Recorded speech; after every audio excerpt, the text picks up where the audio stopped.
bohong.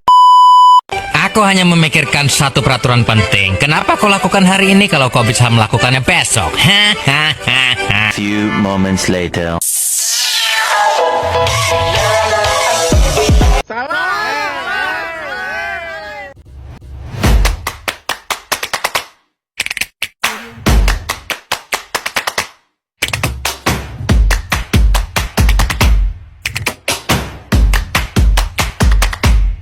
Assalamualaikum warahmatullahi wabarakatuh. Saya atas nama Zawardani dari kelas PID akan mewawancarai satu narasumber yaitu guru di Madrasah Ibtidaiyah untuk menyelesaikan tugas pra-UAS ketika profesi guru.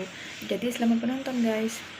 Baik, di sini saya sudah bersama seorang narasumber yaitu yang diwawancarai mengenai tugas mata kuliahnya.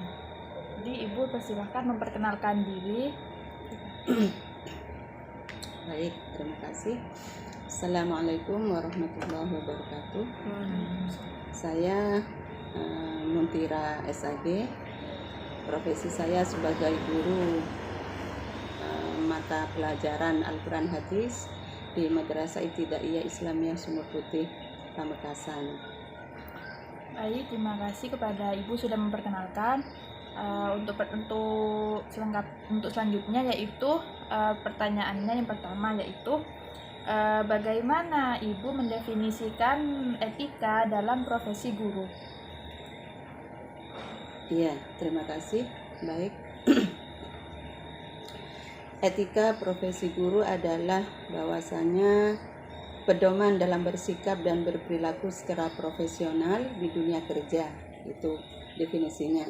Yang mana etika itu mencakup 8 prinsip yang terdiri dari integritas, objektivitas, kompetensi, akuntabilitas, dan mementingkan nilai keadilan, kepercayaan, tanggung jawab, dan profesionalisme. Baik, terima kasih Ibu atas jawabannya. Karena Ibu juga seorang guru, bagaimana pandangan Ibu mengenai guru sebagai sebuah jabatan? Menurut saya, jabatan seorang guru itu adalah jabatan yang mulia. Karena guru itu dikenal sebagai pahlawan tanpa tanda jasa. Artinya bagi saya bersyukur kepada Allah, saya diberi nikmat, diberi anugerah menjadi seorang guru. Jadi selanjutnya yaitu seberapa penting standar kualifikasi akademik dalam menunjang profesionalisme seorang guru? Itu sangat penting sekali karena apabila kualifikasi yang kita miliki sesuai dengan profesi kita, maka yang jelas kita akan lebih profesional dalam menyampaikan materi-materi atau pelajaran-pelajaran kepada siswa. Baik, sudah cukup dari mengenai materi guru, yaitu selanjutnya bagaimana Ibu memahami dan menerapkan kode etik di dalam pekerjaan? Ya, tentunya di setiap langkah kita atau perilaku kita sebagai seorang guru harus tetap dalam lingkup kode etik yang berlaku. Artinya kita sebagai guru sesuai dengan namanya digugu dan ditiru.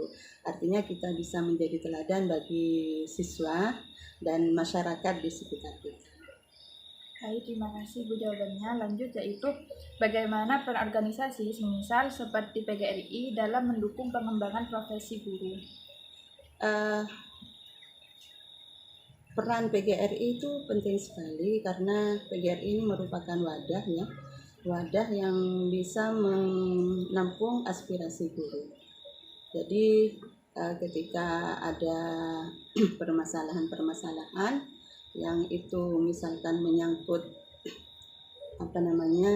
kebijakan ke atas, nah itu kita bisa menyampaikan aspirasi kita lewat PGRI. Baik, terima kasih. Selanjutnya yaitu mengenai hak profesi. Apa saja hak profesi yang Ibu anggap penting sebagai seorang guru? Hak profesi ya tentunya walaupun itu tidak merupakan hal yang utama, hak profesi tentunya kita sebelum mendapatkan menuntut hak kita, tentunya kita harus melaksanakan kewajiban. Ya, kita ya ingin sejahtera seperti itu kan.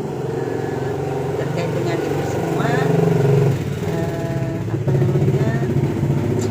kesejahteraan tentunya yang ini harus ambuluran.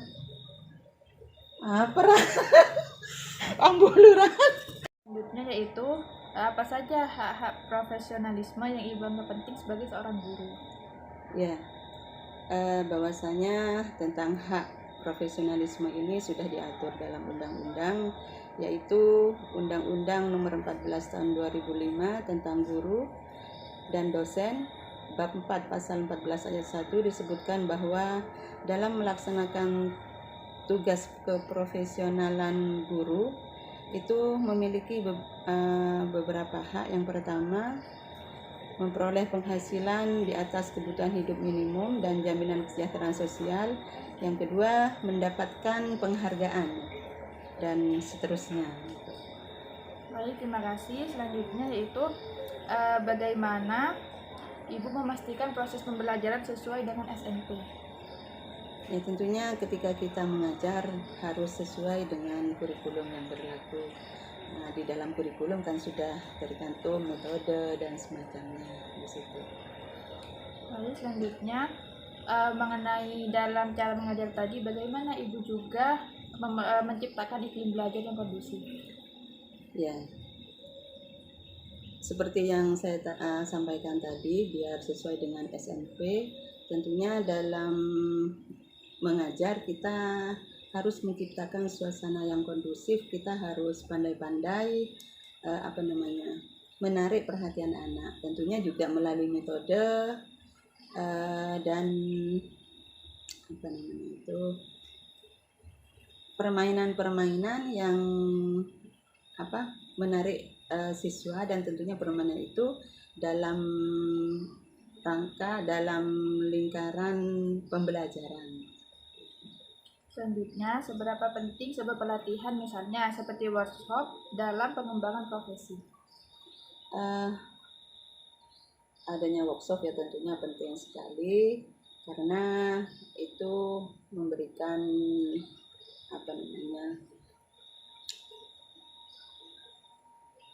pengetahuan. Kita bisa mengetahui tentang perkembangan di dunia pendidikan. Baik, yang terakhir yaitu sejauh mana PPG dalam membantu meningkatkan profesionalisme Ibu sebagai seorang guru? Ya, tentunya dengan PPG ini sangat menunjang sekali, ya, karena di situ kita dilatih ya sebelum kita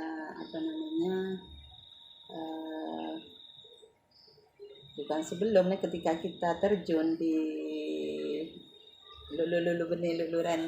ran. Jadi pertanyaan yang terakhir yaitu sejauh mana PPG ini membantu meningkatkan profesionalisme Ibu sebagai seorang guru?